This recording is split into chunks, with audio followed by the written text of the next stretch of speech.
Praise Lord JMC की मेरा आवाज प्रॉपर आप तक पहुंच रहे हैं ना? Praise lord, thank you Lord.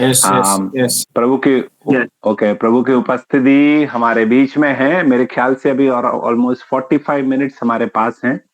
इस समय को सही से यूज करना चाहता हूं और कोई अगर वीडियो ऑन भी करें तो भी अच्छा है, लेकिन अगर आप वीडियो के बिना भी बैठे कोई परेशानी नहीं है, लेकिन ध्यान से सुने। जो टॉपिक मुझे दिया है, मेरे ख्याल से कुछ हफ्तों से शायद आप लोगों का ये बाइबल स्टडी वगैरह चल रहा है, तो अलग अलग टॉपिक्स आप लोगों ने कवर किए होंगे और ये वन ऑफ द टॉपिक है। और नॉर्मली पवित्र आत्मा के भरपूरी के विषय में जब भी बात करते हैं, नॉर्मली ये एक प्रचार के माहौल में होता है, इन पर्सन मीटिंग में होता है। तो वहां पर हमारा मकसद ये होता है कि लोगों के जीवन में पवित्र आत्मा के भरपूरी के लिए उसी समय हम प्रार्थना भी करें। लेकिन इस समय हम इस विषय के बारे में थोड़ा सा सीखने के लिए समय ले रहे हैं। तो आपके पास मेरे ख्याल से बाइबल नोटबुक्स वगैरह होंगे तो अच्छा है। तो डायरेक्ट हम इस विषय में जाएंगे। मैं जब परमेश्वर को जाना उस तरह के उस जर्नी में, यानी अभी हो गया हाउ मेनी इयर्स, 5 7 27 इयर्स हो गया है मुझे प्रभु यीशु मसीह को जानकर। और सेवकाई में करीब 21 साल हो गया है, 21 नहीं 25 साल हो गया है। प्रभु को मैं धन्यवाद करता हूँ ये सारे सभी समय के लिए। मैं ये कहना चाह रहा हूँ कि प्रभु यीशु मसीह को ग्रहण करने के उस बड़े कार्य के बाद पवित्र आत्मा के भरपूरी मेरे जीवन में पाना सबसे बड़ा काम हुआ है। ये दोनों मेरे जीवन में बुनियादी और बिल्कुल ज्यादा फर्क लाने वाला एक बात था। यीशु को स्वीकार किया तो मेरे जीवन में एक नया जीवन आया, मेरे जीवन से निराशा निकल गया। प्रभु यीशु मसीह मेरा उद्धारकर्ता बन गया। लेकिन पवित्र आत्मा का भरपूरी जब पाया, वो मेरे जीवन को पूरी तरह से बदल दिया। एक नए सामर्थ और स्पेशली वचन को गहराई में समझने के लिए वो समझ रेवलेशन प्रभु देने लगे और एक नए सामर्थ में प्रभु के साथ जीवन बिताने में प्रभु ने मुझे मदद किया। आप में से कुछ लोग शायद पवित्र आत्मा के भरपूरी ऑलरेडी अनुभव करने वाले लोग होंगे या कुछ लोग नहीं होंगे। दोनों लोगों के लिए, दोनों ग्रुप के लिए ये वचन सीखना आज बहुत अनिवार्य है, क्योंकि सिर्फ हम इस अनुभव को पाएं यही नहीं, बहुतों के लिए ये पहुंचाने वाले व्यक्ति बन जाएं। और हमने जो अनुभव किया उसका वचन का आधार क्या है, ये सीखना बहुत जरूरी है। आमीन। तो 1 मिनट दुआ करते हैं, फिर शुरू करते हैं। खुदावंद परमेश्वर, आपकी उपस्थिति के लिए धन्यवाद। प्रभु जी, आपके दास लोग और आपके कलीसिया के साथ मिलके इस समय को जैसे बिताते हैं, पवित्र आत्मा आप हमसे बात करें प्रभु। आपकी आत्मा हमारे बीच में कार्य करे प्रभु। पवित्र आत्मा के भरपूरी के विषय में सही ढंग से प्रभु जी हमें जानकारी मिलने पाए, क्लैरिटी होने पाए, सरलता के साथ समझने के लिए मदद करे प्रभु। धन्यवाद यीशु मसीह नासरी के नाम में, आमीन। Praise Lord. जब हमारे स्टडी का टाइटल फिर से मैं दोहराता हूं, the importance of being filled with the Holi spirit, पवित्र आत्मा से भरे रहने की महत्व क्या है, इम्पोर्टेंस। ओके, ये हमारा सब्जेक्ट। जब हम वचन को सीखते हैं तो हमें एक बात समझ में आता है, पवित्र आत्मा में भरना, या एक दूसरा शब्द इस्तेमाल करते हैं पवित्र आत्मा का बपतिस्मा। पवित्र आत्मा का बपतिस्मा, ये और पवित्र आत्मा में भरे रहना, ये एक विक्टोरियस क्रिश्चियन लाइफ के लिए या एक जयवंत मसीह जीवन के लिए और सही ढंग से गवाह बनने के लिए और हमारे खुद के आत्मिक उन्नति के लिए बहुत अनिवार्य है, बहुत जरूरी है। एक आयत आपके सामने रखना चाहता हूं, प्रेरितों का किताब जो बुनियादी आयत है, फर्स्ट अध्याय, उसका 8वीं आयत। इसमें क्या लिखा है? परंतु जब पवित्र आत्मा तुम पर आएगा तब तुम सामर्थ्य पाओगे और यरूशलेम और सारे यहूदिया और सामरिया में और पृथ्वी के छोर तक मेरे गवाह होंगे। Praise Lord. यानी अगर इस आयत को रुक के अगर आप ध्यान देंगे तो आपको एक बात समझ आएगा, पवित्र आत्मा या पवित्र आत्मा का भरपूरी एक ऑप्शनल एक्सपीरियंस नहीं है। चलो जिनको चाहिए वो ले लें, जो ज्यादा आत्मिक है उनको ठीक है, लेकिन ये हरेक विश्वासियों के लिए एक परमेश्वर की ओर से एक दान है। इस आयत से कैसे पता चलता है? इस आयत को जब देखते हैं, प्रभु यीशु मसीह अपने चेलों को कह रहे हैं, तुम मेरे गवाह ठहरेंगे, तुम मेरे गवाह ठहरेंगे जब पवित्र आत्मा तुम पर आएगा। और मत्ती रचित सुसमाचार 28वीं अध्याय के 18 से अगर आप आगे को देखेंगे, प्रभु यीशु मसीह सारे विश्वासियों को, सभी लोगों को उनके गवाही देने वाले या उनका गवाह बनने के लिए, विटनेसेस बनने के लिए प्रभु ने बुलाया। इन दोनों आयत को जोड़कर देखिएगा। एक तरफ प्रभु यीशु मसीह कह रहे हैं सभी को मेरा गवाह बनना है, लेकिन दूसरे तरफ प्रेरितों की किताब 1 अध्याय 8वीं आयत में कह रहे हैं तब तक गवाह नहीं बनोगे या नहीं बन पाओगे प्रॉपरली जब तक पवित्र आत्मा तुम पर आएगा। यानी इसका निचोड़ अगर लें, समराइज करें तो क्या है? हर एक विश्वासी को गवाह बनना है, गवाह बनना है, और वो गवाह बनने के लिए पवित्र आत्मा तुम पर आना बहुत जरूरी है। यानी प्रभु यीशु मसीह को स्वीकार किए गए हर एक व्यक्तियों के लिए पवित्र आत्मा का भरपूरी बहुत ही ज्यादा अनिवार्य है। अब इस विषय में कहने के लिए और भी बहुत ज्यादा बातें कह सकते हैं, लेकिन क्योंकि हमारा पास समय लिमिटेड है, मैं इसके नेक्स्ट स्टेप में ले जाना चाहता हूं आपको। पवित्र आत्मा के भरपूरी के बारे में, पवित्र आत्मा के बपतिस्मा के बारे में जब कहते हैं, एक इंपॉर्टेंट वर्ड या फ्रेज उसमें आता है, वो ये है कि this is the promise of the father. ये पिता की ओर से, पिता परमेश्वर की ओर से हमारे लिए वायदा है। पिता ने कहा, जैसे एक नॉर्मल एक पिता दुनिया में जो है वो जैसे अपने बच्चों को बहुत सारे चीजों को वायदे करते हैं, ये करूंगा, वो करूंगा, वहां पढ़ाऊंगा। काफी बार दुनिया में हम लोग काफी बार पिता होते हुए हमसे हो नहीं पाता या करते नहीं है, भूल जाते हैं, लेकिन पिता परमेश्वर हमारे लिए वायदा देकर वो पूरा करने के लिए वो चाहते हैं। प्रभु अपने वचन से मुखरता नहीं है, वो विश्वास योग्य परमेश्वर है।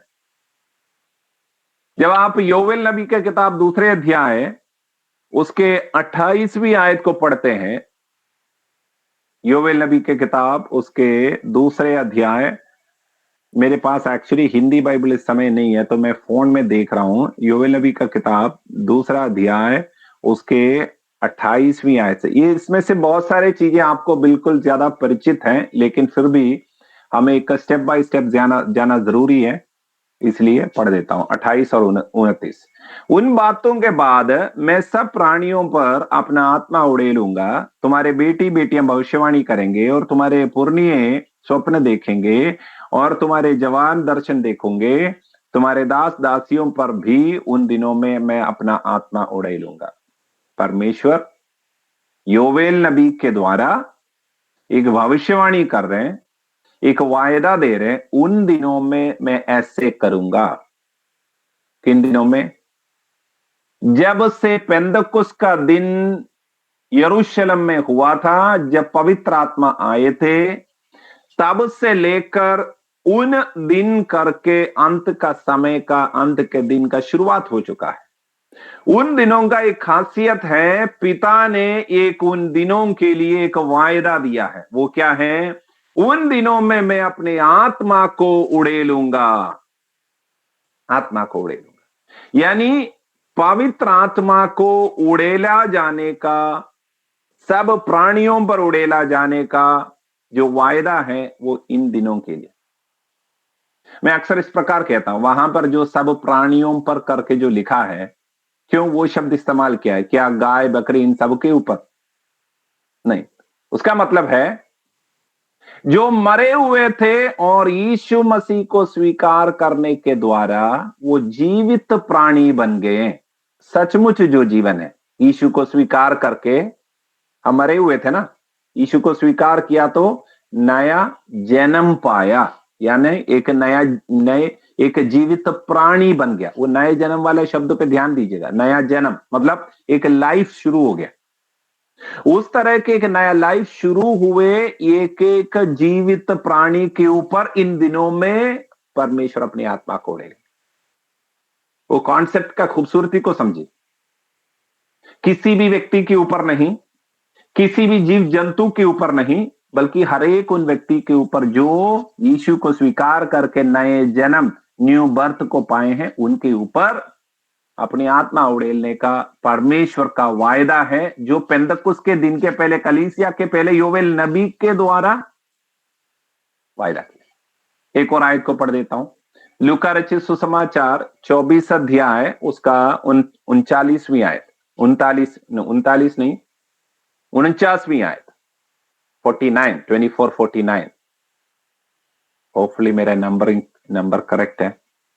हिंदी में कोई नंबर बोलने में थोड़ा 49। और देखो, जिसकी प्रतिज्ञा मेरे पिता ने की है, मैं उसको तुम पर उतारूंगा, और जब तक स्वर्ग से सामर्थ ना पाओ तब तक तुम इसी नगर में ठहरे। यीशु मसीह कह रहे हैं, जिसकी प्रतिज्ञा मेरे पिता ने की है।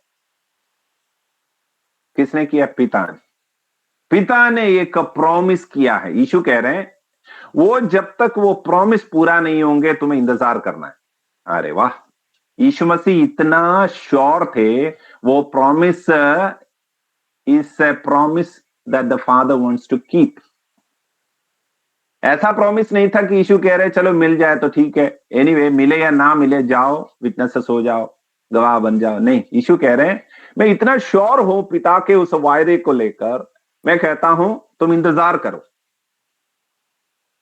यरूशलेम में इंतजार करो, उसके बाद तुम गवाह बनने के लिए चले जाओ। एक और आयत को पढ़ देता हूं, प्रेरितों के किताब में ही उसके दूसरे अध्याय 39वीं आयत। प्रेरितों के किताब दूसरे अध्याय उसका 39 लिखा है इस प्रकार, क्योंकि यह प्रतिज्ञा तुम और तुम्हारे संतानों और उन सब दूर के लोगों के लिए भी है, जिसका प्रभु हमारा परमेश्वर अपने पास बुलाएगा। ये किसको देख के कह रहे हैं?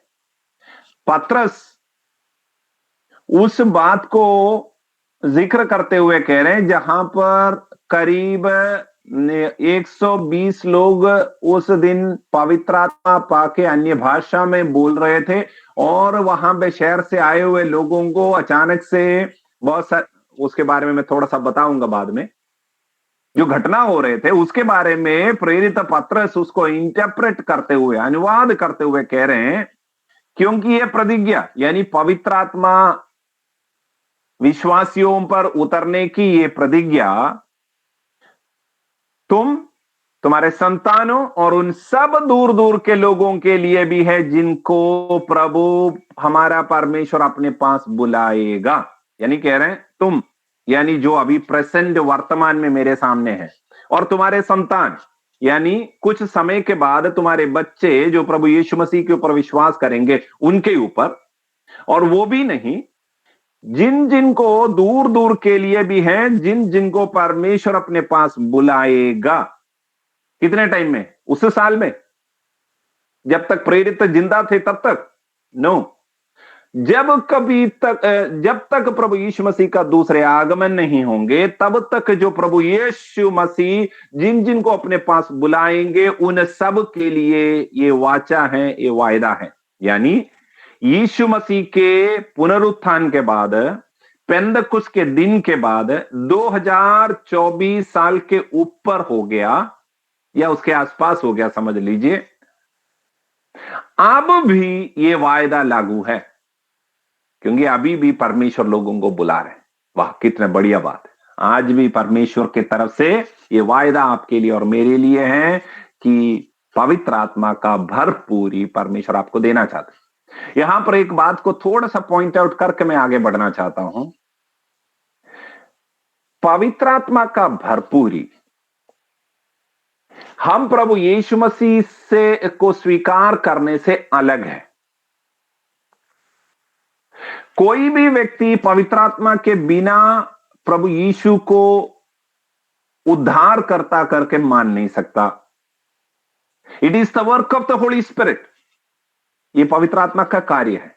लेकिन उसके अलावा उसके बाद ऐसा एक एक्सपीरियंस है जो पवित्र आत्मा का भरपूरी कहा जाता है, जो यीशु को स्वीकार किए हुए लोगों के लिए प्रभु ने इंतजार कर रखा है। क्यों ये दावे के साथ में कह सकता हूं? क्योंकि चेले जो यीशु के बातों को सुनकर उनके पीछे चलने के लिए गए थे, यीशु उनके साथ थे, यीशु उनके अंदर थे, प्रभु का राज्य उनके अंदर था। उन लोगों को प्रभु यीशु कह रहे थे इंतजार करना है पवित्र आत्मा का भरपूरी तुम्हारे ऊपर आने के लिए। हमें ये डिस्टिंक्शन आपको बहुत जरूरी है, क्योंकि कभी कभी लोगों को अपने दिल में एक बात आता है, अरे मैंने यीशु को स्वीकार किया, पवित्र आत्मा का भरपूरी मिल गया। नहीं, वो पवित्र आत्मा का एक कार्य था, लेकिन उससे हटकर, उससे बढ़कर पवित्र आत्मा का भरपूरी करके एक और अनुभव परमेश्वर ने अपने चेलों के लिए वायदा किया है। एक और बात के पर्सपेक्टिव में देखिएगा, जो योवेल नबी के किताब में जो लिखा है वो परमेश्वर के लोगों के लिए लिखा था, लेकिन उन परमेश्वर के लोगों को जिनके लिए परमेश्वर ने अनंत जीवन रखा है, उनको भी परमेश्वर कह रहे हैं ऐसा एक अनुभव आने वाला है जहां पे मैं अपनी आत्मा को तुम्हारे ऊपर उड़ेलूंगा, यानी तुम्हारे ऊपर अभी मानो नहीं है, मैं तुम्हारे ऊपर उड़ेलूंगा।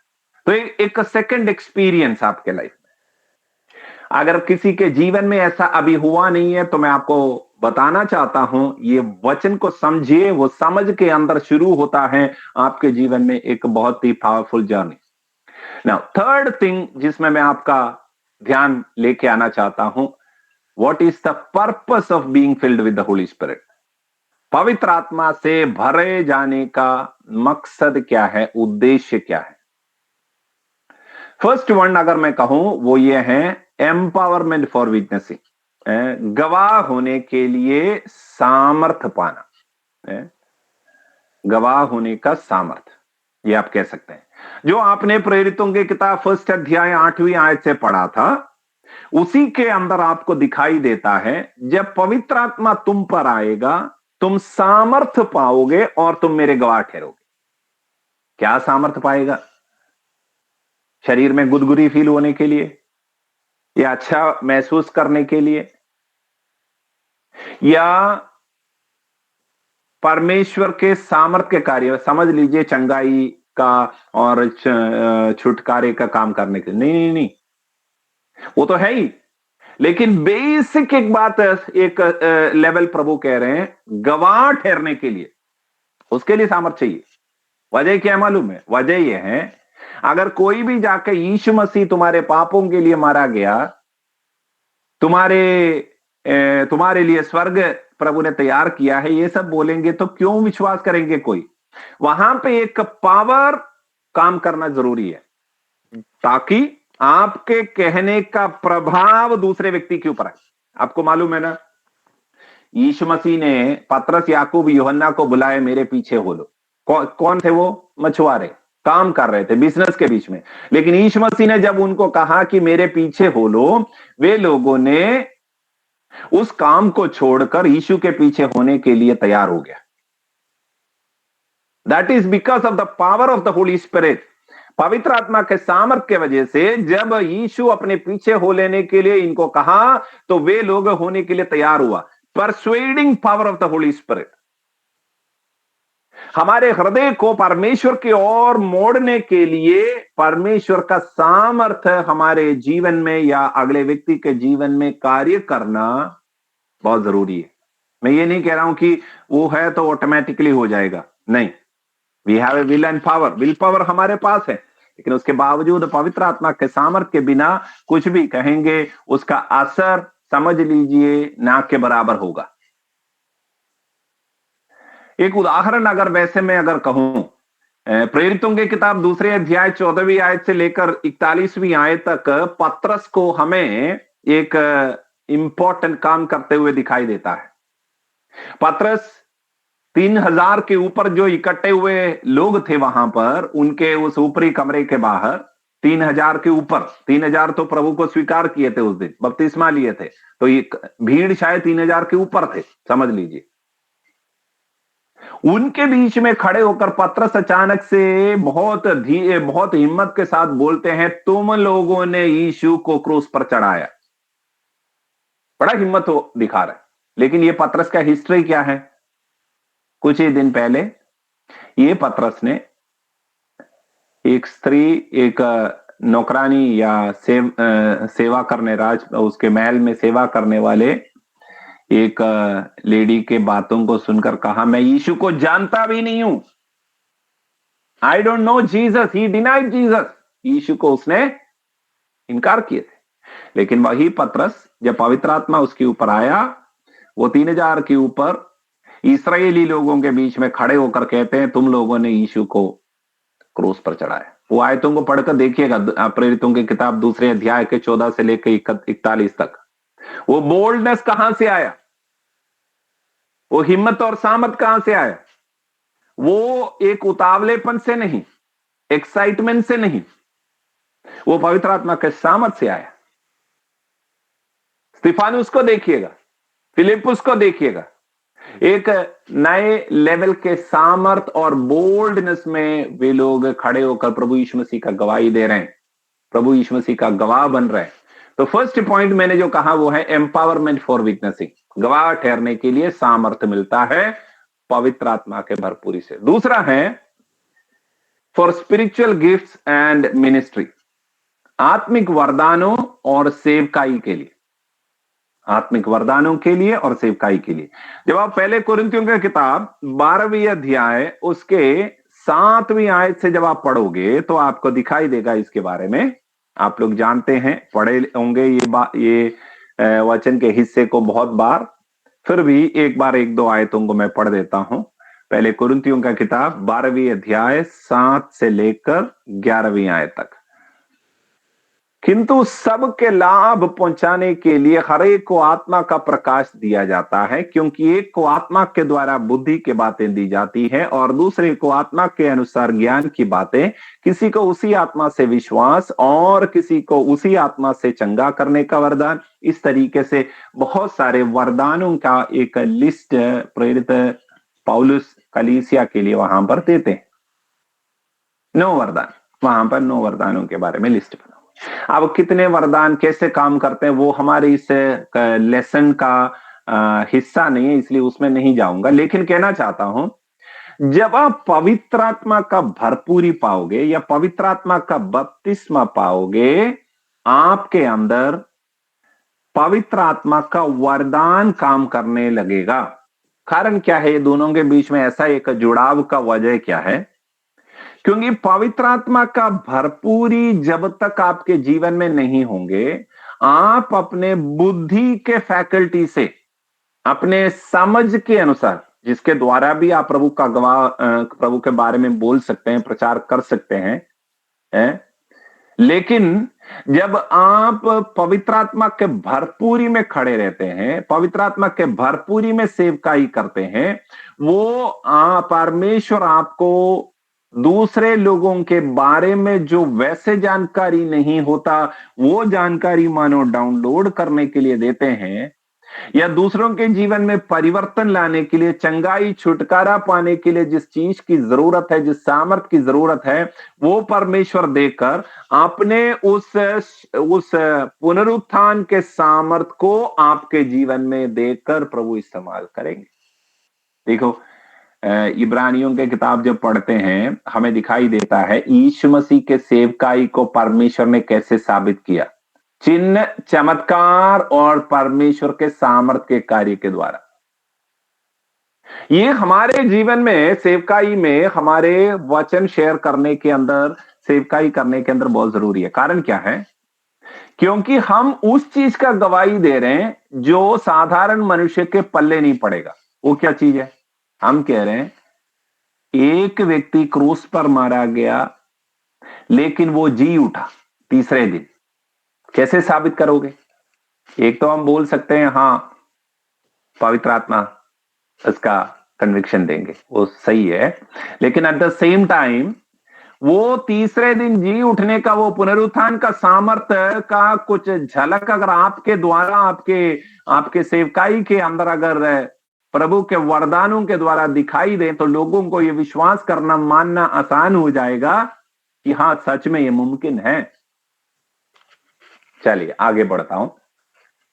तीसरा इसका वजह पवित्र आत्मा के भरपूरी का, वो है एक ट्रांसफॉर्मेशन। एक ट्रांसफॉर्मेशन को क्या बोलते हैं हिंदी में? एक नवीकरण, या और कोई वर्ड है? पवित्रताई में आना, और एक हाँ जी बोलिए। बदलाव। बदलाव, यस यस। परिवर्तन या बदलाव और पवित्रताई, वो सारे वर्ड्स एक साथ आता है।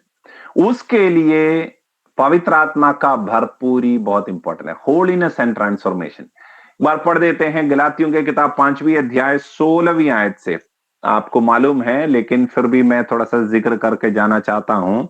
गलातियों का किताब 5वीं अध्याय उसका 16वीं आयत से क्या दिखाई देता है? वहां पे आत्मा के फलों के बारे में दिखाई देता है। पर मैं कहता हूं आत्मा के अनुसार चलो तो तुम शरीर की लालसा किसी रीति से पूरी नहीं करोगे, क्योंकि शरीर आत्मा के विरोध में और आत्मा शरीर के विरोध में लालसा करता है और एक दूसरे को विरोधी है, इसलिए कि जो तुम करना चाहते हो वो ना कर पाओगे। और यदि तुम आत्मा के चलाए चलते हो तो व्यवस्था के अधीन ना रहो।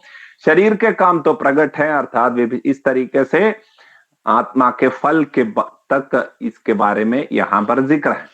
अब यहां पर एक बात कहकर जो शुरू किया है 5 के 16वीं आयत में लिखा है, आत्मा के अनुसार चलो तो तुम शरीर के लालसा किसी रीति से पूरी नहीं। यानी आत्मा के अनुसार अगर आप चलोगे, शरीर के लालसाओं में नहीं चलोगे, आत्मा के फलों में चलोगे। यानी आत्मा का इन्वॉल्वमेंट, पवित्र आत्मा का इन्वॉल्वमेंट, पवित्र आत्मा के फल हमारे जीवन में प्रकट होने के लिए बहुत इंपॉर्टेंट है। जब आप पवित्र आत्मा के भरपूरी में चलते हो, आप प्रभु के साथ बड़े इंटीमेसी में रहते हो। आत्मा का फल आपके जीवन में बहुत खास तरीके में प्रकट होने लगेगा। 22वीं आयत में लिखा है, आत्मा का फल प्रेम, आनंद, शांति, धीरज, कृपा, भलाई, विश्वास, नम्रता और संयम। देखिए सारे गुण जो है हर एक व्यक्ति के जीवन में थोड़ा थोड़ा कभी कभी तो दिखाई देता है, लेकिन एक व्यक्ति जब पवित्र आत्मा में चलते हैं, ये आत्मा का फल, यानी अगर एक आम का पेड़ है तो आम का पेड़ क्या है? सुबह जब आम बहुत खुश रहता है तो आम का पेड़ आम का वो फल दिखाई देगा, और जब दोपहर बाद जब बहुत धूप होता है वो आम का फल क्या गायब हो जाएगा? गायब नहीं होता। फल आया है तो फल रहेगा, जब तक वो टूट के ना गिरेगा वो फल बना रहता है। इसी प्रकार अगर पवित्र आत्मा के भरपूरी में एक व्यक्ति अगर चलेंगे, ये जो 9 आत्मा का फल है, ये फल आपके जीवन में लगातार बने रहेगा। आपका टास्क एक ही रहेगा कि आत्मा के भरपूरी में चले, अपने आप ये फल आपके जीवन में दिखना शुरू हो जाएगा। देखिए पुराने नियम और नए नियम के बीच में ये फर्क है। पुराने नियम में लोगों के लिए नियम कानून लिखा हुआ था, वो 1 2 3 करके उनको पूरा करने के लिए कोशिश करते रहना था। लेकिन नए नियम में वचन परमेश्वर में बदला नहीं है, अभी भी आज्ञाओं में चलना है, अनुसरण में चलना है, लेकिन अभी 1 2 3 करके टिक मार करते हुए आपको जाने की जरूरत नहीं। पवित्र आत्मा के साथ, पवित्र आत्मा के सामर्थ्य में चलने वाला व्यक्ति, उसको अंदर से, प्रभु के वचन में लिखा है, उसके हृदय के पट्टियों में मैं लिखूंगा। इसका क्या मतलब है? हम याद करने की बात ही नहीं है, उसका मतलब है पवित्र आत्मा हमारे हृदय में रहकर परमेश्वर के वचन को जो हमने पढ़ा है उस बात को हमें याद दिलाते हुए, उसमें चलने के लिए सामर्थ देते हुए हमें मदद करते रहेंगे। हमें पवित्र आत्मा, आत्मा के भरपूरी में चलने वाला जीवन, आत्मा का फल में रहने वाला जीवन भी होंगे। रोमियो की किताब 8वीं अध्याय उसका 13वीं 14वीं आयत में अगर आप देखोगे, इसके साथ जुड़े हुए एक और बात आपको दिखाई देगा। रोमियो की किताब 8वीं अध्याय उसके 13वीं आयत से जब देखेंगे,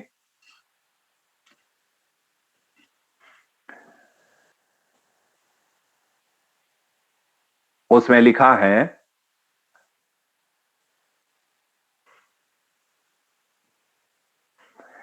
जैसा दिन को शोभा देता है वैसा ही हम सीधी चाल चले, ना कि लीला क्रीड़ा और पियकड़पन में, ना व्यभिचार और लुचपन में, और ना झगड़े और डाह में, वरन प्रभु यीशु मसीह को पहन लो और शरीर की अभिलाषाओं से दूर रहने का।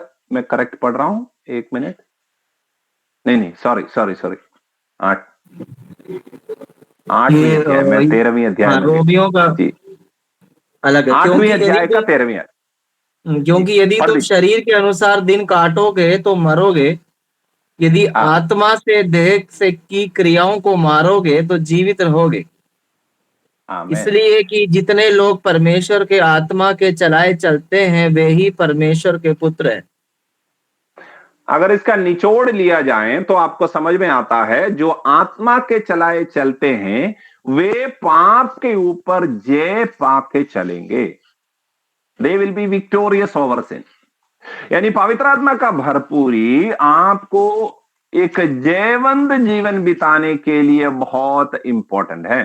इधर लिखा है, जो शरीर के अनुसार दिन काटते हैं वो मर जाएंगे, वो मरोगे, तो आत्मा से देह की क्रियाओं को, आत्मा से देह की क्रियाओं को मारोगे तो जीवित रहो। पवित्र आत्मा के द्वारा जो जीवित रहेंगे, जो अपनी जिंदगी को आगे बढ़ाते हैं, वे पाप के ऊपर जय पाने वाले व्यक्ति होंगे। हमें एक और आयत को पढ़ देते हैं जिसमें मेरा 4th पॉइंट आता है, रोमियो का 8वीं अध्याय का 15वीं आयत से, इसी अध्याय का 15वीं आयत से, क्योंकि तुमको दासत्व की आत्मा नहीं मिली कि फिर भयभीत हो, परंतु ले पालकपन की आत्मा मिली है, जिससे हम हे अब्बा हे पिता कहकर पुकारते हैं।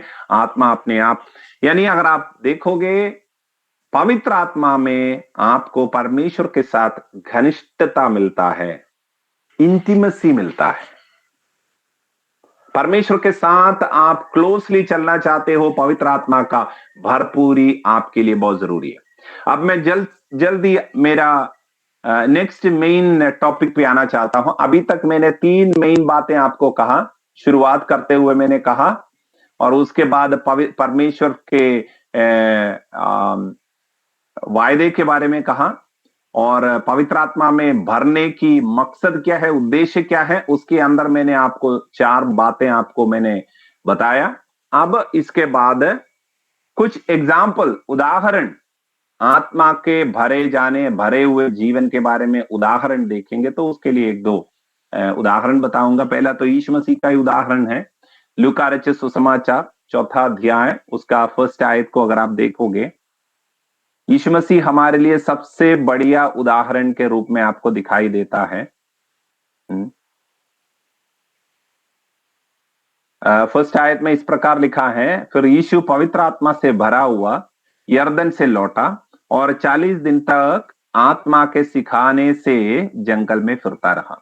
इसके बाद कुछ आयतों के बाद आपको फिर से 14वीं आयत में अगर आप दिखोगे, आपको दिखाई देगा यीशु मसीह पवित्र आत्मा के सामर्थ्य में जंगल से लौट के आया। यानी यीशु मसीह जो परमेश्वर का पुत्र है, त्रिएक परमेश्वर में दूसरा व्यक्तित्व है, उस प्रभु यीशु मसीह के बारे में लिखा है, उनको पवित्र आत्मा के भरपूरी के कितना जरूरत था, और कितना पवित्र आत्मा के भरपूरी में या पवित्र आत्मा में वे निर्भर थे। ये देखने पर आपको और पता चलेगा कि हमें पवित्र आत्मा के भरपूरी के कितनी ज्यादा जरूरत है। और इसके बाद अगर आप देखोगे, पहले कलीसिया के बारे में आपको दिखाई देता है। प्रेरितों की किताब 2 अध्याय 4 अध्याय के 31वीं आयत, 13वीं अध्याय के 52वीं आयत, ये सब आप देखोगे तो आपको दिखाई देगा पहले सदी के कलीसिया पवित्र आत्मा के भरपूरी को पाने वाले कलीसिया थे, भरपूरी को में चलने वाले कलीसिया थे। जब आप प्रेरितों की किताब पढ़ते हैं 4 या 5 ऐसा मौका आपको दिखाई देगा, उदाहरण जहां पे पवित्र आत्मा के भरपूरी लोग पाने के विषय में लिखा है। पहला है 2 अध्याय में, जहां पे 120 लोग पवित्र आत्मा के भरपूरी पाए थे। फिर आप जब आते हैं 8वीं अध्याय में, 8वीं अध्याय में आते हैं तो प्रेरित पौलुस के बारे में आपको दिखाई देगा। 1 मिनट,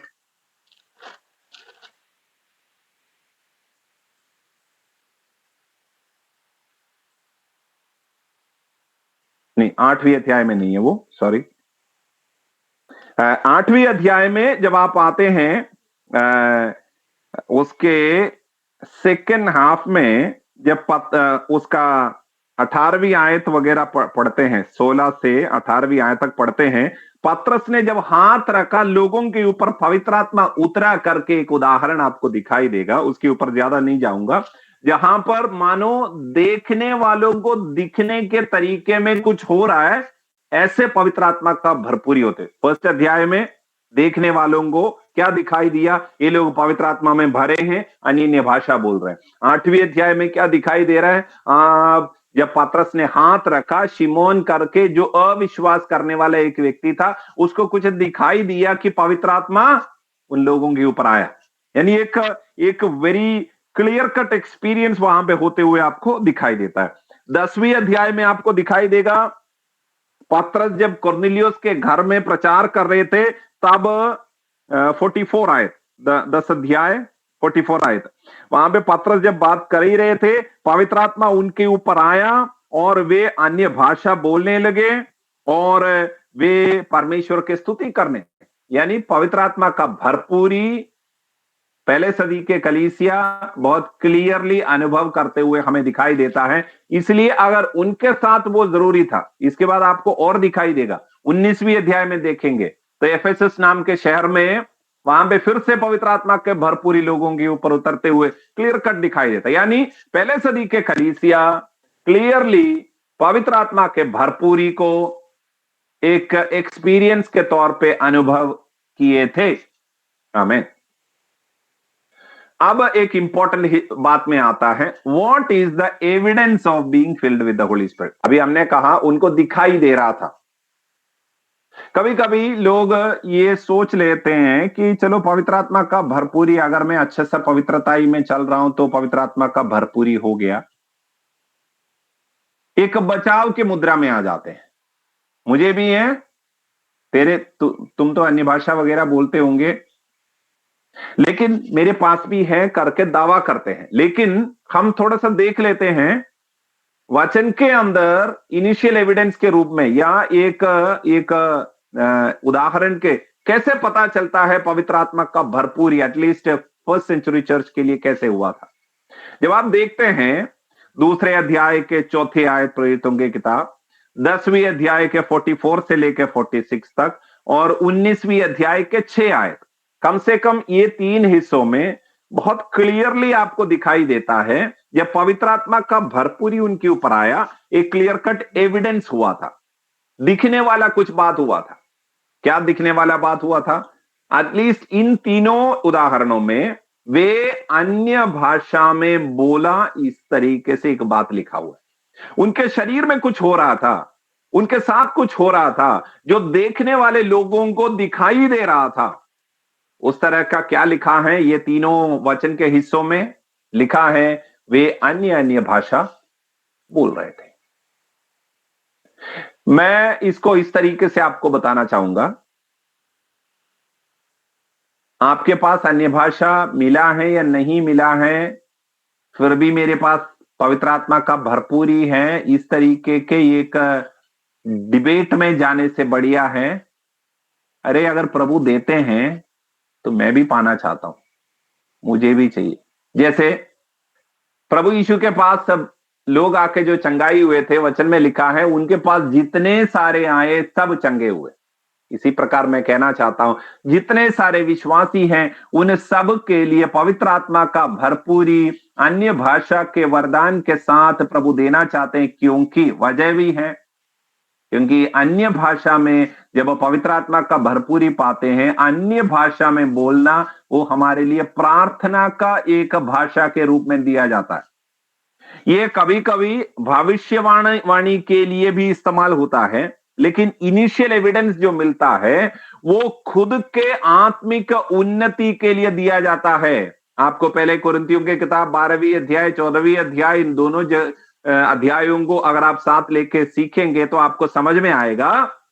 वहां पर लिखा है अन्य भाषा में बोलने वाला परमेश्वर से बात करते हैं, भेद के बातें करते हैं और अपने आप के आत्मिक उन्नति के बात करते हैं। यानी वहां पे कोई भविष्यवाणी की बात लिखा ही नहीं है, बल्कि कह रहे हैं कि इससे अपना आत्मिक उन्नति होता है, भेद के बातें करते हैं, परमेश्वर से बात करते हैं। यानी पवित्र आत्मा के भरपूरी के समय में जो अन्य भाषा मिलता है वो और किसी से भविष्यवाणी करने के लिए नहीं, वो अपनी आत्मिक उन्नति के लिए।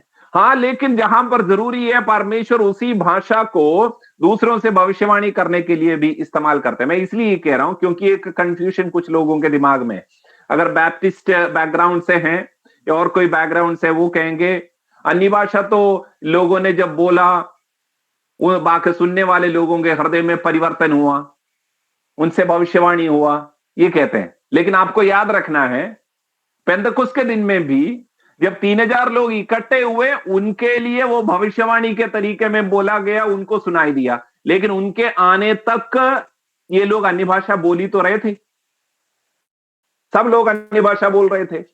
तब इंटरप्रेट करने की जरूरत नहीं था, भविष्यवाणी का जरूरत नहीं था, सब अपनी अपनी आत्मिक उन्नति कर रहे थे। यानी मैं आपको कहना चाहता हूं, समय मेरे पास बिल्कुल नहीं है, 4 मिनट और बचा हुआ है, इसलिए मैं इसको वाइंड अप करने का कोशिश कर रहा हूं। मैं आपको कहना चाहता हूं पवित्र आत्मा का भरपूरी का एक इंपॉर्टेंट एविडेंस के रूप में अन्य भाषा में के बात को आप दिखाई देगा। लेकिन अन्य भाषा में बोलना इसका खत्म होना नहीं है। आपको जब आप सामर्थ के साथ, हिम्मत के साथ प्रभु यीशु के गवाह बनते हैं, पवित्रताई में चलते हैं, प्यार में चलते हैं, आत्मिक सामर्थ में जब आप चलते हैं, उसी से पता चलता है कि हाँ सचमुच ये व्यक्ति पवित्र आत्मा के सामर्थ में चल रहे हैं। ऐसा नहीं कि कभी हुआ था फिर उसको डिब्बे में बंद करके आपने रख दिया ताकि स्वर्ग में जाने के टाइम में लेके जाए। ये आपके निजी जीवन डेली जीने के लिए बहुत जरूरी है, उसी में चलना है। और जब आप उस पवित्र आत्मा के भरपूरी में आप चलोगे, आत्मिक वरदान, आत्मिक फल आपके जीवन में वे आप दिखते रहेंगे। कैसे आत्मा के इस पवित्र आत्मा के भरपूरी आपको पाना है, 2-3 पॉइंट्स को बोल के मैं खत्म करूंगा क्योंकि मेरे पास एक ही सेशन है। पहला है कैसे पाएं पवित्र आत्मा के भरपूरी। फर्स्ट वन, आपको प्यासा होना है और आपको इच्छा रखना है, आपको चाहना है। You have to thirst and desire. आप आयत लिखिएगा यूहन्ना 7 के 37 से लेके 39 तक। जीसस सेड, यीशु ने कहा जो प्यासा है वो मेरे पास आए। डिस्क्राइब नहीं करूंगा, मेरा टाइम खत्म हो गया। और लूका 11 का 13 में लिखा है विश्वास के साथ मांगो। पहला है प्यासा होना है, दूसरा है विश्वास करना है। ये दोनों के ऊपर मैं ज्यादा फोकस करना चाहूंगा। ये दोनों एक्चुअली एक तरीके में कॉन्ट्राडिक्टरी हैं करके आपको लगेगा। प्यासा होने का मतलब है मुझे अभी मिला नहीं है, प्रभु दीजिए दीजिए दीजिए। विश्वास क्या कहता है? विश्वास कहता है अब मुझे और हाँफने की जरूरत नहीं, मैं उस पिता के पास, उस सोते के पास आया हूं जो मुझे देना चाहता है। मैं आपको कहना चाहता हूं ये दोनों को कंबाइन करना है। थर्स्टी होना है, प्यासा होना है, लेकिन एट द सेम टाइम प्रार्थना में ये विश्वास करना है प्रभु मुझे अपनी आत्मा से भरेगा। ये विश्वास करेंगे तभी आपको उस अनुभव में जा पाएंगे। और बातें हैं लेकिन उसमें मैं नहीं जाना चाहूंगा, फिर कभी लेंगे। लेकिन एक फाइनल बात बोल के करना चाहता हूं। अगर आपने पवित्र आत्मा के भरपूरी पाया है, अपने प्रार्थनाओं में अन्य भाषा में प्रार्थना करें, आत्मा में भर के आराधना करें, और डेली चाहे आराधना हो रहा हो या चर्च में आते हो या नहीं आते हो, लेकिन डेली आत्मा के भरपूरी में चलने का एक स्वभाव को रखें। मेरा खुद का पर्सनल एक्सपीरियंस मैं कहना चाहता हूं, अन्य भाषा में प्रार्थना करने वाले समय में प्रार्थना करते हुए अगर वचन पढ़ोगे, वचन का प्रकाशन और गहराई में मिलता है। मुझे नहीं पता और किसी को है, पास्टर जी आपको बताएंगे, लेकिन मैंने देखा है अन्य भाषा में प्रार्थना करोगे, अभिषेक ऐसे आपके दिमाग को खोल देता है, आपको वचन के बातें, गहरे बातें आपको और क्लियरली और विस्तार से और अच्छे से आपको समझ आएगा, जो आपके बातों में भी झलकना शुरू होंगे। तो समराइज करके बताना चाहता हूं, पवित्र आत्मा का भरपूरी आपके लिए है। पवित्र आत्मा का भरपूरी आपके घर परिवार के हर एक व्यक्ति के लिए है जो प्रभु यीशु को स्वीकार किए हैं, और वो एक क्लियर कट एक अनुभव है, और वो अनुभव उस दिन खत्म नहीं होता, वो लगातार जिंदगी में बने रहना जरूरी है, ताकि हम गवाह बने, ताकि हम पवित्रताई में चलें, प्रभु के साथ चलें। God bless you. मैं इसके सेकंड पार्ट को पूरी तरह से मैं आपके सामने रख नहीं पाए क्योंकि टाइम कम था, लेकिन फिर भी आप लोगों को एक थोड़ा बहुत समझ मिल गया होगा। God bless you, thank you so much.